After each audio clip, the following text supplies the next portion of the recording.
Hello everyone. Welcome to For Nurses Preparation YouTube channel. I'm Neeraj Kumar Kathal. Today is 4th of August 2022 and today's important MCQs for upcoming nursing recruitment exams are: first question. Polyvalent vaccine consists of. Polyvalent vaccine किसे कहा जाता है ये आपको बताना है। मोर strains of same species, ऐसे vaccine जिसमें किसी एक ही स्पीसीज के एक ही जाति के अलग अलग स्ट्रेन्स हों। Option B, a single organism, जिसमें सिंगल ऑर्गेनिज्म हो। Option C, more strains of different species, जिसमें अलग अलग जातियों के अलग अलग स्ट्रेन्स हों। या फिर सिंगल स्पीसीज हो। पॉलीवैलेंट वैक्सीन किसे कहा जाता है ये आपको बताना है।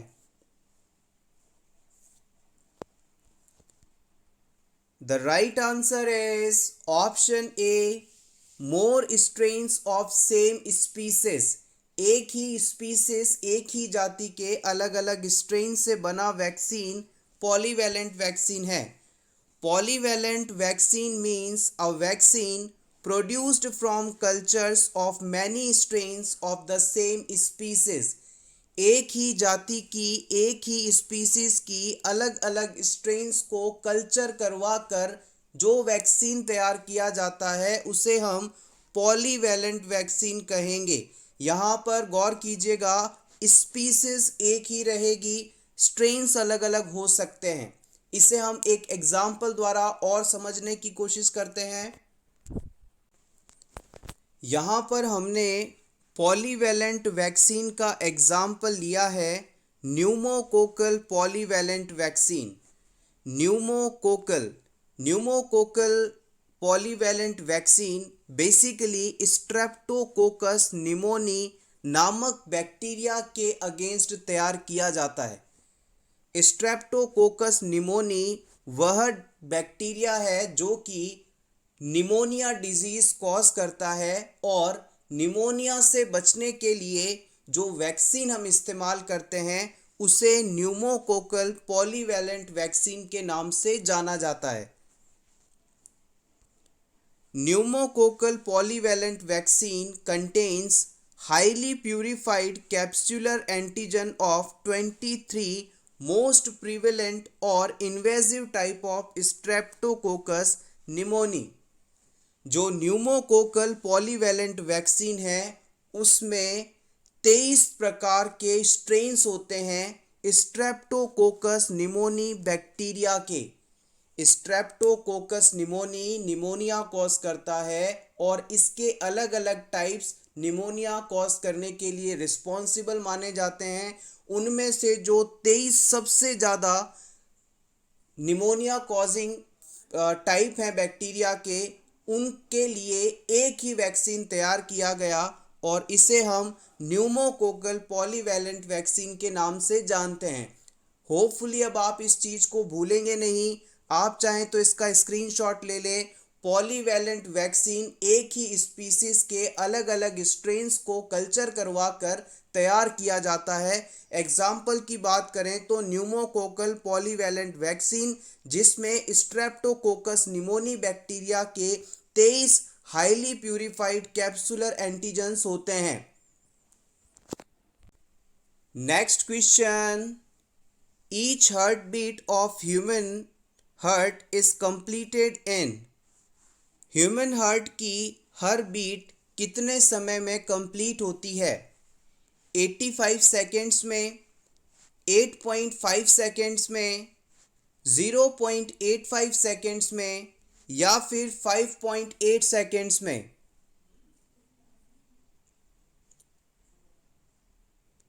Basic but important question.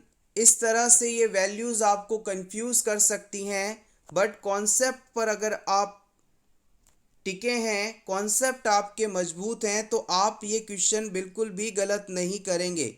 हमने प्रीवियस क्लास में डिस्कस किया था कि एक कार्डियक साइकिल को कंप्लीट होने में 0.8 सेकेंड्स का समय लगता है।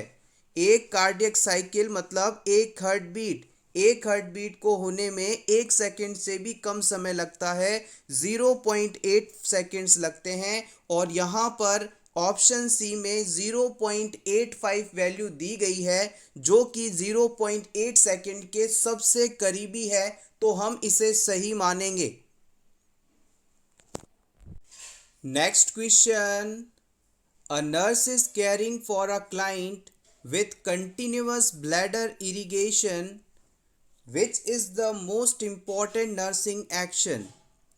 आप एज अ नर्स किसी ऐसे क्लाइंट की केयर कर रहे हैं जिसमें लगातार ब्लैडर इरिगेशन किया जा रहा है। ब्लैडर इरिगेशन का मतलब है लगातार ब्लैडर को क्लीन किया जा रहा है, धोया जा रहा है फ्लूइड के थ्रू। इस पेशेंट में, इस सिचुएशन में सबसे इम्पॉर्टेंट नर्सिंग एक्शन क्या होगा, ये आपको बताना है। Option 1, monitoring urinary specific gravity to determine hydration. हम इस पेशेंट में यूरिन स्पेसिफिक ग्रेविटी को लगातार मॉनिटर करेंगे ताकि उसका हाइड्रेशन लेवल चेक किया जा सके। पेशेंट में कहीं पानी की कमी तो नहीं, डिहाइड्रेशन तो नहीं, इस चीज़ को पता करेंगे। Option 2, subtracting the irrigant from the output to determine urine volume.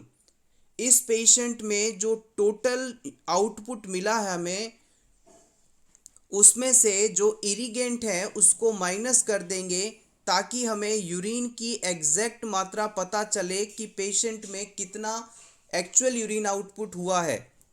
Option 3, recording urine output every hour to determine kidney function. इस पेशेंट में हम लगातार हर घंटे यूरिन आउटपुट को मॉनिटर करेंगे ताकि इसके किडनी फंक्शंस पता किए जा सकें। Option 4, obtaining a 24 hour urine specimen to determine urine concentration. हम इस पेशेंट में पिछले 24 घंटे का यूरिन कलेक्ट करेंगे जिससे कि यूरिन का कॉन्सेंट्रेशन पता किया जा सके। कौन सा ऑप्शन इस पेशेंट के लिए इस सिचुएशन में सबसे इम्पॉर्टेंट रहेगा?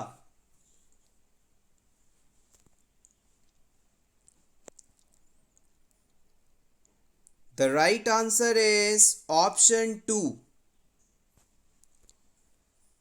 इस पेशेंट जिसमें लगातार ब्लैडर इरिगेशन किया जा रहा है, यहाँ पर ब्लैडर से इरिगेशन सॉल्यूशन और यूरिन दोनों मिक्स होकर बाहर आ रहे हैं। इस सिचुएशन में पेशेंट का यूरिन आउटपुट कितना है, इसे कैलकुलेट करने के लिए टोटल आउटपुट के अंदर से हम जो इरिगेशन सॉल्यूशन हमने ब्लैडर में डाला है उसे माइनस कर देंगे, तो इससे हमें एक्चुअल यूरिन आउटपुट कितना है वो पता चल जाएगा। पेशेंट के ब्लैडर को साफ करने के लिए जो फ्लूइड हम, एक्स्ट्रा फ्लूइड हम बाहर से ब्लैडर में डाल रहे हैं और पेशेंट के द्वारा यूरिन जो बन रहा है, दोनों ही एक साथ बाहर आउटपुट के रूप में आ रहे हैं। इस आउटपुट में से पेशेंट ने कितना यूरिन पास किया है, इस चीज़ को पता करने के लिए टोटल आउटपुट में से जितना इरिगेशन सॉल्यूशन आपने ब्लैडर में डाला है उसे माइनस कर देंगे, तो बचा हुआ अमाउंट पेशेंट का यूरिन आउटपुट है। और इस सिचुएशन में नर्स का ये रोल रहेगा, उसे ही ये चीज़ कैलकुलेट करनी है। रिमेनिंग ऑप्शंस की भी बात कर लेते हैं। जब पेशेंट में ब्लैडर इरिगेशन हो रहा होता है तो यूरिन के साथ जो इरिगेंट फ्लूइड है वो भी मिक्स होकर आता है। इस सिचुएशन में यूरिन की स्पेसिफिक ग्रेविटी को पता करना इम्पॉसिबल है, ये इस वजह से सही नहीं माना जाएगा। यूरिन स्पेसिफिक ग्रेविटी डिहाइड्रेशन होने पर बढ़ती है, जबकि ओवरहाइड्रेशन जैसे कि डायबिटीज़ इंसिपिडस आदि कंडीशंस में घट जाती है। नेक्स्ट हम बात करते हैं ऑप्शन 3 की, recording urine output every our. हम उन पेशेंट्स में यूरिन आउटपुट हर घंटे का नोट करते हैं जिनमें रीनल फेलियर हो, किडनी फेलियर हो। ऑप्शन 4 के अंदर कहा गया है कि 24 आवर का यूरिन स्पेसिमेन कलेक्ट करेंगे। यहाँ पर इस सैंपल को कलेक्ट करके यूरिन कॉन्सेंट्रेशन पता नहीं किया जा सकता, क्योंकि यूरिन के साथ इरिगेंट सॉल्यूशन भी मिक्स होकर आ रहा है। So option 2 is the correct thing and it is a important duty of a nurse. Next question, a high concentration of estrogen in blood। High concentration अगर ब्लड में एस्ट्रोजन का होता है तो इससे क्या होगा? ओव्यूलेशन हो जाएगा, लैक्टेशन स्टिमुलेट होगा, एफएसएच का सिक्रीशन रुक जाएगा, या फिर ऑस्टियोपोरोसिस होने का खतरा रहेगा।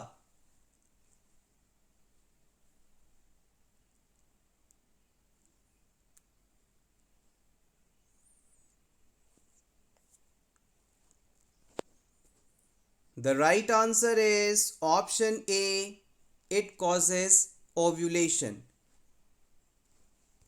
इंपॉर्टेंट पॉइंट है, ध्यान दीजिएगा। मेंस्ट्रुअल साइकिल जो होता है वो लगभग नॉर्मली 28 डेज का माना जाता है। 28 डेज के साइकिल में 14th डे पर ओव्यूलेशन देखने को मिलता है। ओव्यूलेशन का कारण कहीं ना कहीं एस्ट्रोजन का लेवल बढ़ना है। जैसे ही ओव्यूलेशन से पहले वुमेन में एस्ट्रोजन हार्मोन का लेवल इंक्रीज होता है, इस हार्मोन के बढ़ने के साथ ही पॉजिटिव फीडबैक मैकेनिज्म के द्वारा ल्यूटिनाइजिंग हार्मोन और GnRH का लेवल भी बढ़ जाता है। जैसे ही एस्ट्रोजन का लेवल बढ़ता है, पॉजिटिव फीडबैक मैकेनिज्म के द्वारा LH और GnRH का लेवल भी बढ़ जाता है, और जैसे ही LH का लेवल बढ़ता है ये मैच्योर ग्राफिन फॉलिकल को ब्रस्ट कर देते हैं और ओव्यूलेशन हो जाता है। तो हम कह सकते हैं एस्ट्रोजन हार्मोन का बढ़ना LH का सिक्रीशन करवाएगा और ये luteinizing hormone mature graphene follicles को ब्रस्ट करके ओव्यूलेशन करवा देगा। तो इनडायरेक्टली या डायरेक्टली आप समझें तो एस्ट्रोजन ओव्यूलेशन के लिए रिस्पॉन्सिबल है। Next question, infection control committee is located in general hospital at the. General hospital में किस लेवल पर इन्फेक्शन कंट्रोल कमिटी पाई जाती हैं? District level and above, state level, CSC level and above, none of the above.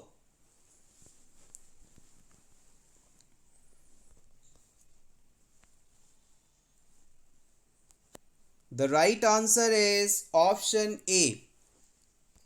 District level यानी कि राज्य स्तर के जितने भी हॉस्पिटल्स हैं या उनसे बड़े लेवल के जितने भी हॉस्पिटल्स हैं, इन हॉस्पिटल्स में इन्फेक्शन को कंट्रोल करने के लिए इन्फेक्शन कंट्रोल कमिटी बनाई जाती है। हॉस्पिटल्स में इन्फेक्शन ना फैले इस चीज़ को मॉनिटर और कंट्रोल करने के लिए इन्फेक्शन कंट्रोल कमिटी होती है, जो कि डिस्ट्रिक्ट और इससे बड़े लेवल के हॉस्पिटल्स में पाई जाती है। Next question, marasmus and kwashiorkor are both diseases occurring in infants due to the deficiency of which nutrient. Marasmus और क्वाशियोर्कर इन्फेंट्स में किसकी कमी से होने वाले रोग हैं?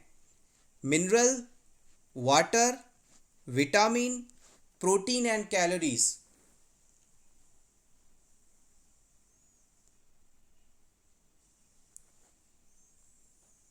The right answer is option D. Marasmus और क्वाशियोर्कर दोनों ही डिजीज प्रोटीन और कैलोरी की कमी से होते हैं। आइए इसके बारे में और जान लें। Marasmus is due to deficiency of calorie and energy. Marasmus disease protein और कैलोरी की कमी से एनर्जी और कैलोरी की कमी से होता है। Kwashiorkor disease is due to deficiency of protein. Kwashiorkor disease protein की कमी से होता है। इन दोनों में डिफरेंस याद रखिएगा। आपने प्रोटीन एनर्जी माल न्यूट्रिशन टर्म सुनी होगी। प्रोटीन एनर्जी माल न्यूट्रिशन के अंतर्गत मेरास्मस और क्वाशियोरकर दोनों डिजीज आते हैं। अगर किसी बच्चे में कैलोरी और एनर्जी की कमी है तो उसे मेरास्मस डिजीज होगा, और अगर प्रोटीन की कमी है तो उसे क्वाशियोरकर डिजीज होगा। आप चाहें तो इसका स्क्रीनशॉट ले लें आपके रिवीजन के लिए। एग्जाम में कई बार प्रोटीन एनर्जी माल न्यूट्रिशन में कौन कौन सी फाइंडिंग्स देखने को मिलती हैं, ये चीज़ भी पूछ ली जाती है। सबसे पहले प्रोटीन एनर्जी माल न्यूट्रिशन से सफरिंग बच्चे अंडरवेट होते हैं, यानी कि इसी उम्र के दूसरे बच्चों की तुलना में इनका जो वेट है वो बहुत कम होता है। इसके अलावा स्टंटिंग, यानी कि इन बच्चों की जो लंबाई है, लीनियर ग्रोथ है, वो भी कम देखने को मिलती है। नेक्स्ट आता है वेस्टिंग।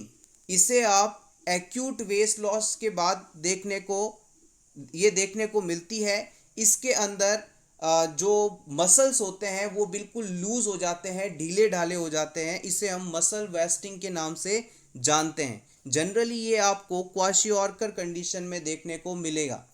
यहाँ पर दो सिंपल सी चीज़ें हैं। मेरास्मस डिजीज़ होने पर जो बच्चा है वो बिल्कुल थिन मिलेगा, आपको पतला दुबला सा कमज़ोर सा दिखाई देगा, जबकि क्वाशियोरकर डिजीज़ से सफरिंग बच्चा जो होगा वो थोड़ा गोल मटोल सा दिखाई देगा। जनरली उसका जो पेट वाला हिस्सा है वो काफ़ी फूला रहेगा, लेकिन उसके अपर एक्सट्रीमिटी, लोअर एक्सट्रीमिटी यानी हाथ पैर बहुत ही पतले होंगे। तो इस तरह से आप मेरास्मस चाइल्ड और क्वाशियोरकर चाइल्ड को आइडेंटिफाई कर सकते हैं। Next question, maternal complication during labour in placenta previa. कोई वुमेन प्लेसेंटा प्रीविया से सफरिंग है और वो अब लेबर में है। लेबर के दौरान इस वुमेन में मैटरनल कॉम्प्लिकेशंस कौन कौन से होते हैं ये आपको बताने हैं। Option A, early rupture of membrane. Option B, low birth weight babies. Option C, birth injuries. Option D, asphyxia. Placenta previa के बारे में हम प्रीवियस क्लास में डिस्कस कर चुके हैं। अगर आप सारे वीडियोस हमारे देख रहे हैं तो आप इस कंडीशन को समझते होंगे और इस क्वेश्चन का आंसर भी दे पाएंगे। Option A is correct here, early rupture of membrane. Placenta previa condition में लेबर के दौरान माँ को क्या कॉम्प्लिकेशंस हो सकते हैं और बच्चे को क्या कॉम्प्लिकेशंस हो सकते हैं, ये दोनों चीज़ें एग्ज़ाम में पूछी जा सकती हैं। सबसे पहले हम बात करते हैं कि मैटरनल कॉम्प्लिकेशंस क्या क्या हो सकते हैं। तो याद रखिएगा, अर्ली रप्चर ऑफ मेम्ब्रेन हो सकती है, कॉर्ड प्रोलैप्स हो सकता है, स्लो डायलेशन हो सकता है, इंट्रापार्टम हेमरेज हो सकता है। Take screenshot for your revision. Early rupture of membrane, cord prolapse, slow dilation, intrapartum haemorrhage. वहीं पर यदि हम बात करें कि बच्चे में क्या क्या कॉम्प्लिकेशंस हो सकते हैं, फीटल कॉम्प्लिकेशंस क्या क्या हो सकते हैं, तो उनमें ये तीनों ऑप्शंस आएंगे। लो बर्थ वेट बेबी हो सकता है, बर्थ इंजरी हो सकती है, एस्फाइक्सिया हो सकता है।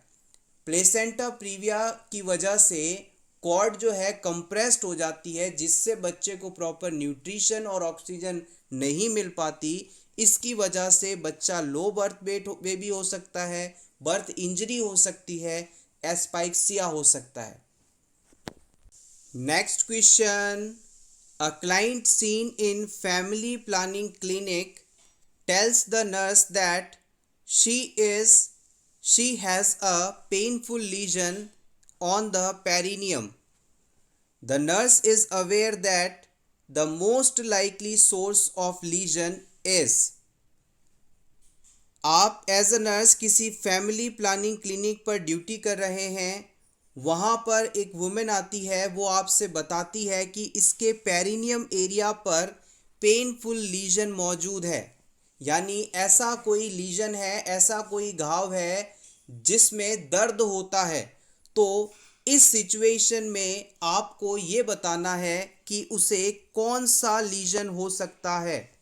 क्या सिफिलिस हो सकता है, हर्पिस हो सकता है, कैंडिडियासिस हो सकता है, या कॉन्डाइलोमाटा हो सकता है। यहाँ पर पेनफुल लीजन है, इस चीज के बिहाफ पर आपको आंसर देना है। The right answer is option B, herpes. याद रखिएगा, हर्पिस लीजन पेनफुल होता है। अगर वुमेन को पेनफुल लीजन है पेरिनियम एरिया में तो वो हर्पिस लीजन हो सकता है। Option B is correct here. Remaining options की बात की जाए तो अगर वुमेन को सिफिलिस डिजीज होता तो वहाँ पर कैंकर लीजन देखने को मिलता, लेकिन ये पेनफुल नहीं होते। अगर वुमेन आपके पास आती है और बताती है कि उसके पेरिनियम एरिया में एक लीजन है और वो पेनफुल नहीं है, तब वहाँ पर कैंकर लीजन होने की संभावना रहती, जो कि सिफिलिस डिजीज में देखने को मिलता है। नेक्स्ट हम बात करते हैं कैंडिडियासिस इन्फेक्शन की। कैंडिडियासिस बेसिकली यीस्ट इन्फेक्शन है, फंगस इन्फेक्शन है, जिसमें लीजन नहीं बनते लेकिन वाइट चीज़ी डिस्चार्ज देखने को मिलता है। वाइट चीज़ी डिस्चार्ज अगर किसी लीजन से आ रहा है तो वहाँ पर संभावना है कि फंगल इन्फेक्शन है, जिसे कैंडिडियासिस कह सकते हैं। लास्ट बात करते हैं कॉन्डाइलोमाटा लीजन। कॉन्डाइलोमाटा लीजन्स पेनलेस वार्ड्स होते हैं। कॉन्डाइलोमाटा लीजन्स पेनलेस वार्ड्स होते हैं। अगर यहाँ पर पेनलेस वार्ड्स लिखा आता तब आप इसे कॉन्डाइलोमाटा लीजन डिक्लेयर करते। Next question, the term used to describe oedema of optic nerve is. Optic nerve में यदि एडिमा हो जाए, सूजन आ जाए, तो इसे आप किस नाम से जानते हैं? Scotoma, papilloedema, lymphoedema, angioneurotic oedema.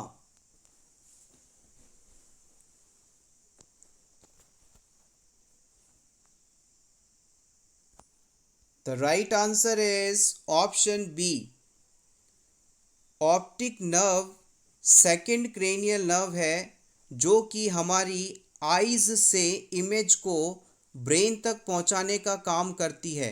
हमारी आँखों में बनी, हमारे आँखों की रेटिना पर बनी इमेज को लेकर ब्रेन तक पहुंचाने का काम ऑप्टिक नर्व के द्वारा किया जाता है।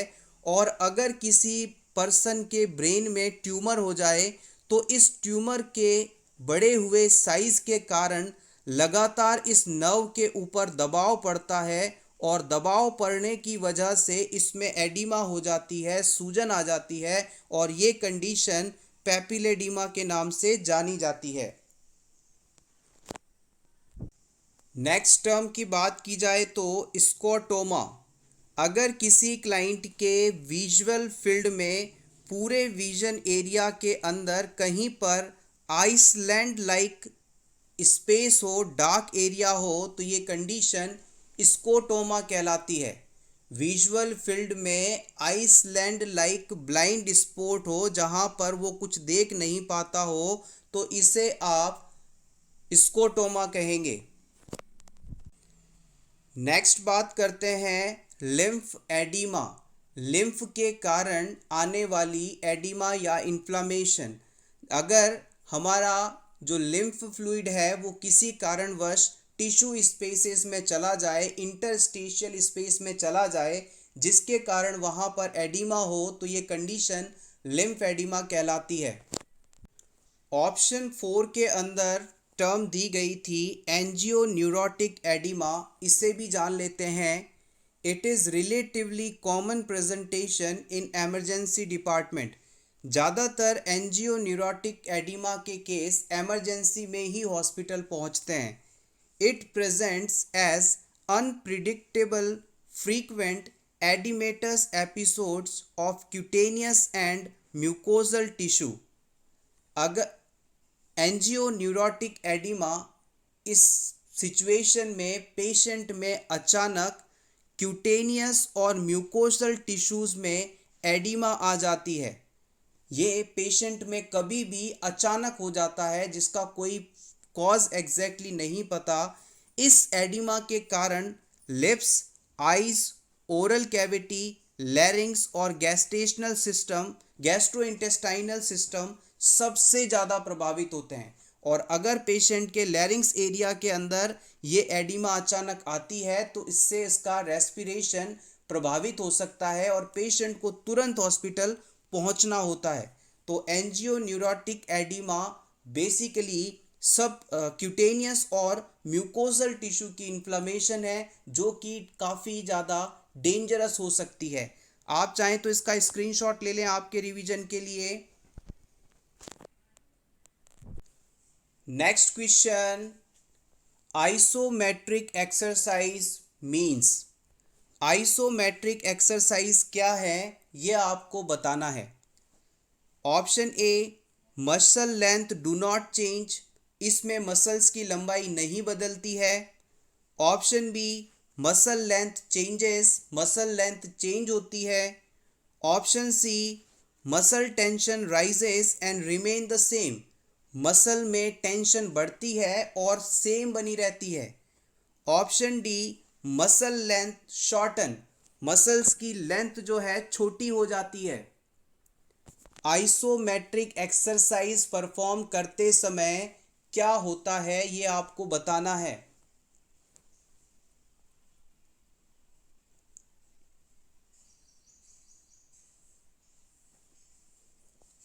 The right answer is option A, muscle length do not change। अगर किसी पर्सन में बॉडी के कुछ विशेष मसल्स को मजबूत करवाना है, तो उन्हें आइसोमेट्रिक एक्सरसाइजेस परफॉर्म करवाई जाती हैं। आइसोमेट्रिक एक्सरसाइज करते समय मसल्स की लेंथ और जॉइंट में एंगल नहीं बदलते हैं, यानी कि आइसोमेट्रिक एक्सरसाइज में जॉइंट का एंगल नहीं बदलेगा, यानी जॉइंट में फ्लेक्शन एक्सटेंशन नहीं होगा, और ना ही जिस एरिया के लिए ये एक्सरसाइज की जा रही है वहाँ के मसल्स की लंबाई बदलेगी। तो इस चीज़ को आप इस प्रकार से समझिए। एक एग्जाम्पल है आइसोमेट्रिक एक्सरसाइज का। मान लीजिए आप ज़मीन पर अपनी कोहनी के ऊपर लेटे हैं, दिस इज़ द पर्सन, और ये आपके पैर हैं। आप अपने पिछले पंजों के ऊपर और अपनी कोहनी के ऊपर अगर ज़मीन पर हैं, तो इसे आइसोमेट्रिक एक्सरसाइज कहते हैं।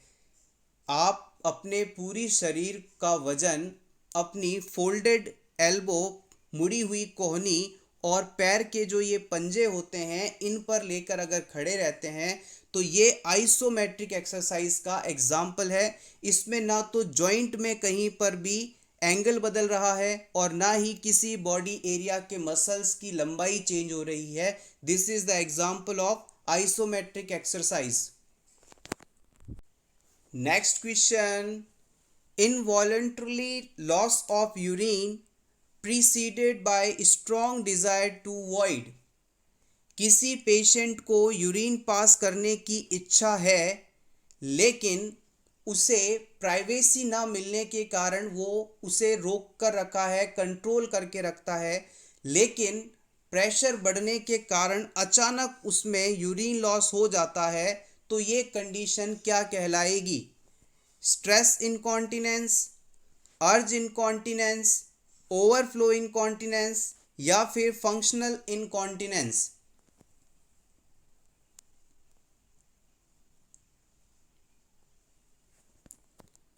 The right answer is option B, urge incontinence. Urge का मतलब होता है किसी काम को करने की इच्छा, आप इस काम को करना चाहते हैं। क्लाइंट का ब्लैडर फुल था, वो वॉइड करना चाहता है, यूरिन पास करना चाहता है, लेकिन किसी वजह से नहीं कर पाता, होल्ड करके रखता है। लेकिन अचानक फिर एक ऐसा पॉइंट आता है जब उससे कंट्रोल नहीं होता और वो बिना इच्छा के इनवॉलेंटरली यूरिन पास कर देता है, तो इसे हम अर्ज इनकॉन्टिनेंस के नाम से जानते हैं। Next question, leakage of urine due to weak bladder muscle or to blockage when the bladder become over distended is known as।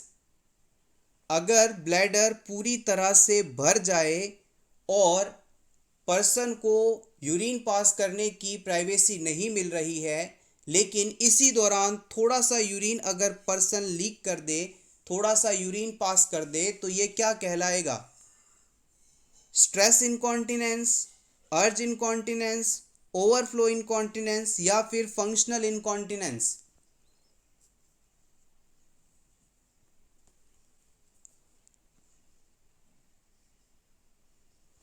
The right answer is option C, it is called overflow incontinence.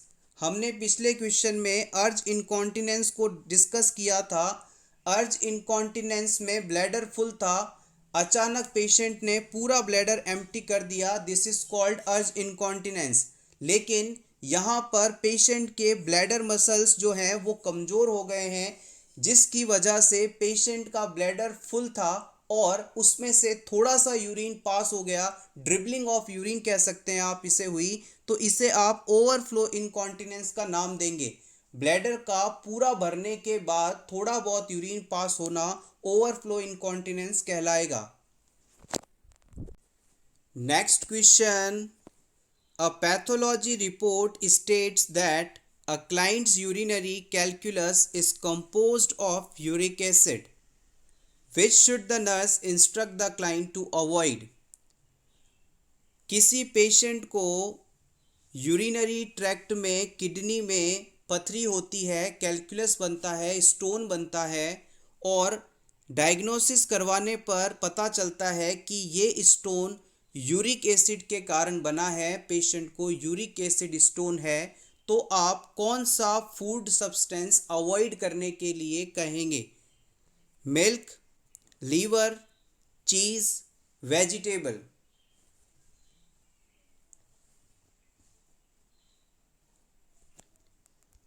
The right answer is option two, liver. जब भी किसी client में uric acid से बने stones होते हैं तो उनके अंदर हम लो प्यूरिन डाइट लेने के लिए कहते हैं। यूरिक एसिड स्टोन के अंदर पेशेंट को ऐसे सभी फूड सब्सटेंस लेने के लिए कहा जाता है जिनमें प्यूरिन की मात्रा कम से कम हो, या फिर उन्हें हम प्यूरिन डाइट को अवॉइड करने के लिए भी कह सकते हैं।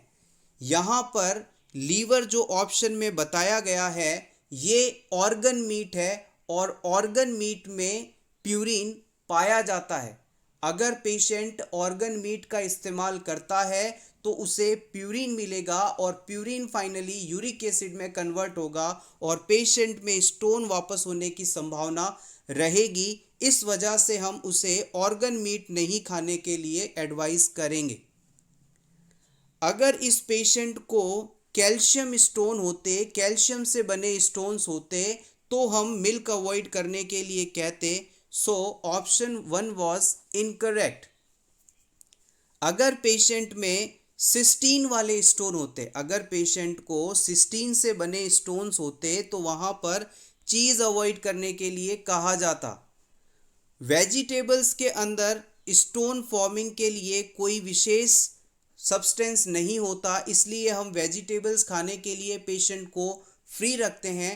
लेकिन लेग्यूम्स में थोड़ा बहुत ध्यान दिया जा सकता है। लेग्यूम्स जिसके अंदर आपके पी आते हैं, बीन्स आती हैं, इन सभी फूड सब्सटेंसेस का को खाते समय लिमिटेड अमाउंट में लिया जा सकता है। अदरवाइज वेजिटेबल्स में कोई रेस्ट्रिक्शन नहीं रहेगा स्टोन से रिलेटेड।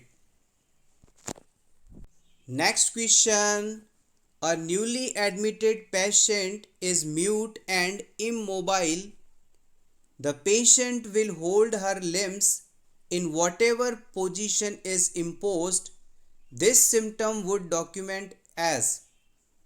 आपके पास एक ऐसा पेशेंट आता है जो कि म्यूट है, मोबाइल है, यानी कि उसकी बॉडी में किसी भी प्रकार की मूवमेंट नहीं है और वो बोल भी नहीं रहा है।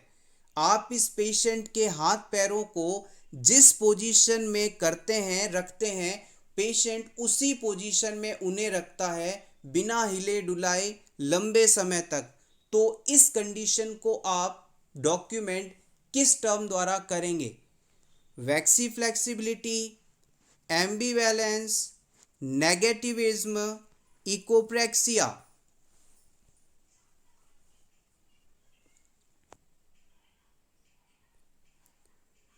The right answer is option A, waxy flexibility. Waxy flexibility is the correct choice. Waxy flexibility वह कंडीशन है जिसमें पेशेंट को किसी एक पोस्चर में रखने पर वो उसे ही लगातार मेंटेन्ड रखता है। Next question, which of the normal duration for anatomical closure of ductus venosus after birth?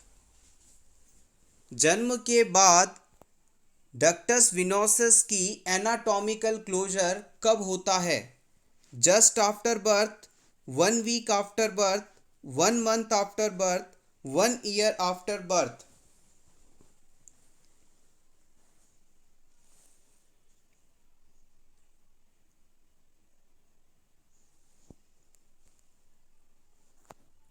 The right answer is option B, 1 week after birth. जब बच्चा मदर के वुम्ब में होता है तो इसमें सर्कुलेशन के लिए 3 बाईपास चैनल्स पाए जाते हैं। एक होता है डक्टस विनोसस, फिर होता है डक्टस आर्टीरियोसिस और एक होता है फोरामेन ओवेल। इन तीनों की प्रेजेंस के कारण फीटल सर्कुलेशन अडल्ट सर्कुलेशन की तुलना में अलग होता है, क्योंकि फीटस में जो लंग्स होते हैं वो फंक्शनिंग स्टेट में नहीं होते, मैच्योर नहीं होते हैं, इसलिए उसके पूरी बॉडी में ऑक्सीजनेटेड ब्लड प्लेसेंटा के थ्रू पहुंचाया जाता है। जैसे ही बच्चे का जन्म होता है डक्टस विनोसस की फंक्शनल क्लोजर हो जाता है, यानी कि डक्टस विनोसस का फंक्शन रुक जाता है बच्चे के जन्म के तुरंत बाद। लेकिन एनाटॉमिकली ये क्लोजर 1 सप्ताह की उम्र होने के बाद क्लोज होता है। एक बार फिर से देखिएगा, डक्टस विनोसस स्ट्रक्चर लीवर को बाईपास करती है। ये स्ट्रक्चर फंक्शनली बच्चे के जन्म लेते ही काम करना बंद कर देती है, फंक्शनली स्टॉप हो जाती है। लेकिन एनाटॉमिकली इसका स्टॉपेज जो है 1 सप्ताह की उम्र होने के बाद होता है। बच्चे की जन्म लेने के 1 सप्ताह बाद ये एनाटॉमिकली बंद होती है। Next question, when teaching a patient about expected outcomes after IV administration of furosemide drug therapy, the nurse would include which outcome? किसी पेशेंट को यदि आप इंट्रावीनस रूट से फ्रूसेमाइड ड्रग देते हैं तो इसका क्या आउटकम होगा, क्या इफेक्ट होगा, ये आपको बताना है।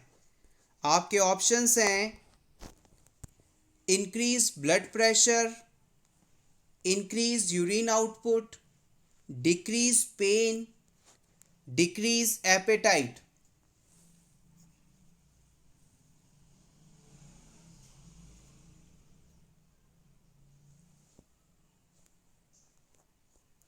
The right answer is option B, increase urine output.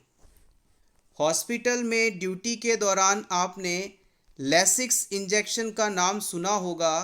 Lasix injection urine output को बढ़ाता है और इस इंजेक्शन के अंदर जो साल्ट होता है वो होता है फ्रूसेमाइड। फ्रूसेमाइड एक डाईयूरेटिक मेडिसिन है जो कि यूरिन आउटपुट को बढ़ाने के लिए इस्तेमाल की जाती है। Next question, breathlessness on lying down is termed as. अगर कोई व्यक्ति आपसे ये कहता है कि नीचे लेटने पर उसे सांस नहीं आती, वो ब्रीथलेस फील करता है, तो ये कंडीशन क्या कहलाएगी? Tachycardia, cyanosis, orthopnoea, dyspnoea.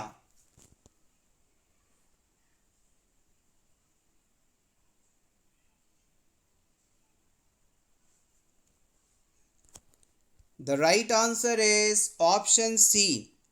इस क्वेश्चन को, इस टर्म को आप कुछ इस प्रकार से समझिए। ऑर्थोपनिया का मतलब होता है जब कोई पर्सन लाइंग डाउन पोजीशन में होता है, बिस्तर पर लेट जाता है, तो वो सांस नहीं ले पाता। इस पर्सन को सिर्फ सांस जब वो खड़ा होता है तभी ले पाता है, या तो वो सिटिंग में हो या फिर स्टैंडिंग पोजीशन में हो, तभी वो सांस ले पाए, तो ये कंडीशन ऑर्थोपनिया कहलाती है। क्वेश्चन की लैंग्वेज काफ़ी बड़ी है, लेकिन पूछा आपसे सिर्फ इजी कॉन्सेप्ट जा रहा है, गौर करिएगा। The nurse is caring for a client with Hickman central line. While changing the central line dressing, the nurse notes that injection cap, example Haplok adapter, is slip lock variety instead of lever lock device. The nurse recognizes that this adapter puts the client at risk for which complication? किसी patient में central line लगी है। Central line के बारे में आप जानते हैं, अगर किसी पेशेंट को लंबे समय तक ज़्यादा मात्रा में फ्लूइड देना है या कैंसर की मेडिसिन देनी है या ज़्यादा मात्रा में ब्लड लगाना है, तो डायरेक्टली गले या पैर से एक लाइन लगा दी जाती है जो कि मैक्सिमम अमाउंट ऑफ ड्रग को इजीली डिलीवर करवाने में इस्तेमाल की जाती है। इस पेशेंट में ये सेंट्रल लाइन लगी है। इस सेंट्रल लाइन की ड्रेसिंग आप जब चेंज करने गए तो आपने देखा कि वहाँ पर जो इंजेक्शन कैप लगी है वो स्लिप लॉक वैरायटी की है, वहाँ पर लीवर लॉक नहीं है, स्लिप लॉक डिवाइस वैरायटी की इंजेक्शन कैप है। तो इस प्रकार के टाइप ऑफ कैप में कौन सा कॉम्प्लिकेशन हो सकता है? आपके ऑप्शंस हैं sepsis, occlusion, phlebitis, air embolism. इस क्वेश्चन का आंसर जानने के बाद हम आपको ये जो दो टाइप के लॉक बताए हैं इसे भी समझा देंगे, बहुत ही इजी है, फिर भूलेंगे नहीं आप। Yes, correct answer is option D. देखिए, जब आप हॉस्पिटल में इंजेक्शंस लगाते हैं तो इंजेक्शन पर जो, जैसे मान लीजिए ये आपका सिरिंज है और इसके ऊपर आप निडल लगाते हैं। कुछ निडल्स तो ऐसी आती हैं जिसे इंजेक्शन पर लगाकर सीधा पुश करते हैं और वो यहाँ पर सेट हो जाती हैं, और कई निडल्स ऐसी आती हैं जिसे सिरिंज पर लगाकर घुमाना होता है, यानी कि उसे, जैसे ये निडल है उसे इस पर रख कर रोटेट करना होता है, तब वो जाकर लॉक हो जाती है। तो अब इस बात को समझिए, अगर इस सेंट्रल लाइन पर जो कैप है, कवरिंग है, वो स्लिप लॉक वैरायटी की है, यानी कि सेंट्रल लाइन के इस पोर्ट के ऊपर आप इस कैप को डालकर सीधा स्लाइड करेंगे, नीचे की तरफ धक्का देंगे तो ये स्लिप होकर इसे बंद कर देगी, लॉक हो जाएगी। यहाँ पर लीवर लॉक डिवाइस नहीं है, यानी कि रोटेट करने वाला, घुमाकर बंद करने वाला ढक्कन नहीं है इसका, सीधा स्लिप करके पुश करके बंद करने वाला ढक्कन है। तो इस सिचुएशन में क्या कॉम्प्लिकेशन हो सकता है यह आपको बताना है। जब भी किसी जगह पर स्लिप लॉक होता है तो वहां पर एयर एम्बोलिज्म होने की संभावना रहती है। यानी कि स्लिप लॉक में जब आप पुश करके उसे बंद करते हैं तो कुछ ना कुछ एयर वेन्स में पहुंच सकती है, आगे जा सकती है, और इस वजह से वहां पर क्लॉट बन सकता है, एम्बोलस बन सकता है। यही रिस्क है। सिंपल। होपफुली अब आप इसे नहीं भूलेंगे। आप चाहेंगे तो इस ल्यूअर लॉक डिवाइस और स्लिप लॉक डिवाइस का इमेज मैं आपको टेलीग्राम चैनल पर पोस्ट कर दूंगा। इस वीडियो के अपलोड होने के बाद आप टेलीग्राम चैनल पर जाकर इन दोनों टाइप के लॉक को देख सकते हैं। वहां से आपको ये कॉन्सेप्ट क्रिस्टल क्लियर हो जाएगा। टेलीग्राम चैनल ज्वाइन करने के लिए इसका लिंक आपको इस वीडियो के डिस्क्रिप्शन में मिल जाएगा। Next question. The information surrounding stimulus is. किसी स्टिमुलस या फिर उद्दीपन जिसे आप हिंदी में बोलते हैं, किसी स्टिमुलस के आसपास की इंफॉर्मेशन, उससे रिलेटेड इंफॉर्मेशन क्या कहलाती है? अडाप्टेशन, कॉन्टेक्स्ट, ऑरा या internal frame? The right answer is option B. It is called context. Stimulus की सराउंडिंग इंफॉर्मेशन कॉन्टेक्स्ट कहलाती है। नेक्स्ट क्वेश्चन प्रीवियस एग्जाम में इसे पूछा गया है और अपकमिंग एग्जाम्स में पूछा जा सकता है, और एज अ नर्स आपको इसे याद रखना भी जरूरी है। Plaster of Paris chemically known as. Plaster of Paris को आप और किस नाम से जानते हैं? Calcium carbonate, calcium sulphate, calcium phosphate, calcium magnet?